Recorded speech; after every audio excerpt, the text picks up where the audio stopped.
not a doctor, not a therapist, right? Or a psychiatrist. But now it's everywhere. You left over there. Hold on now. Like the other side of the room. And my life was just put on a hold. Like even my kids. Like I didn't care about nothing and nobody. Because I'm angry. I want to know why my sister is not here.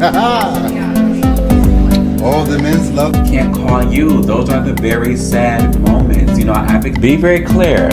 You are not exempt from experiencing grief, from experiencing trauma, from having a hard day. My black self. Hey y'all, good morning and welcome to Minutes with My Black Self. Relationships. We'll swap and go to grief, right? So, as far as relationships, know when to let go and be confident in letting go. Be confident in the let go. Plenty of times, we all, myself included, have been in relationships or situationships when we know this person is no good for us. We know they don't meet our standards. We know they don't have the aspiration and goals that we desire in somebody. We know that maybe sometimes financials may play a part in it, or the way they love their family, or the way they love their friends, or the way they treat our family, and the way they treat our friends, and the way they show up and do things pertaining to us. Sometimes, all the time, it is okay to say or to let go. Now, granted, if you have somebody that doesn't meet all of those standards or some of those standards, but quality is amazing, that is fine. I know with me, I have been in situationships where a person kind of manipulates you into staying with them and you try to leave. Have y'all seen that before? Like you try to leave and a person is just like, stay with me, so you just gonna let all this go? Like, I'm willing to work hard for this, you not willing to work hard for this? And it's like, no, I'm not willing to work hard for this. This is not what I want. You are not the person that I desire. Your quality is not good enough for me, but your quality is good enough for someone else. And that is what we have to remember. And people, the manipulators, the narcissists, the people that get into these relationships just to say they got a man or just to say they got a girl, those are the people that aren't confident with who they are. They do not know who they are. They have not done the work on themselves. And they are still dealing with childhood trauma or just things that may have happened in their childhood or their adult life. They're not worked on. If you are the person that has done the work, you know who you are, you worked on your childhood trauma, you know how to deal with grief, you know how to deal with extreme traumatic situations in your life, those two people don't meet because there's only so much teaching that you can do. So just keep in mind when you are dating these folks, when they don't meet your needs and your standards, you have to go. And that also includes sexually. You know, for some people, sex is not important. And then for others, sex is extremely important.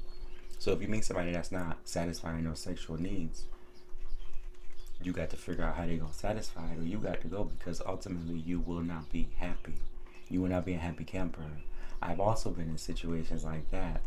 Sex isn't everything. But at a certain point, somebody got to satisfy somebody. You know what I mean? And there's no hard feelings when it comes to that. I think people think like, oh my God, you're going to do this to them. Like, we're not doing anything to each other. We're releasing each other from negative feelings, negative emotions, from forcing you to satisfy me when you can't. When there is somebody out there that you can and that will be happy with what you provide. And that is okay. It is okay to let go. It is okay to still be friends if y'all still want to be friends. And it's okay to not be friends if y'all not going to be cool no more. We have to get out of this mindset of, oh my God, they let me go. Yes, that is okay. Like when it comes to letting go, people are so scared to let go. Whether it's losing a pet, losing a boyfriend or girlfriend, losing a family member, we have to really learn how to be okay with the let go.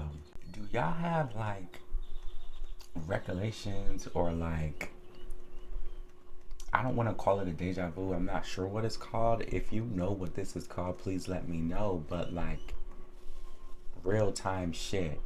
Like the other day, I was doing something, and then like my sister was doing it too. Like, say you're in a grocery store, for example. You're in a grocery store, and you pick up a box of Fruit Loops, and then you remember being in the grocery store with your loved one that also used to pick up that box of Fruit Loops. So it's like it's happening. Things are happening at the same time. Has that happened to you? Like you just remember and then you take that deep breath and you're like, whoa, whoa. Um, that's happened. I don't, I forgot what I was doing the other day, but it happened at the same time and my sister did it also. I do not remember what it was. Also, when these memories happen, it's really good to write them down or tell somebody so they can remind you because shit just drifts away and you need to capture them in the moment. So I'll do a better job at capturing those things when they happen again. Thank you for listening to My Black Self, the podcast. I do want to let y'all know minutes with My Black Self are typically anything that is going to be less than 10 minutes but still a part of the podcast. Um, if it's 10 minutes or more, it is going to be titled My Black Self, the podcast. But if it's less than 10, it is going to be titled Minutes with My Black Self. Y'all have a blessed day. And thank you for listening.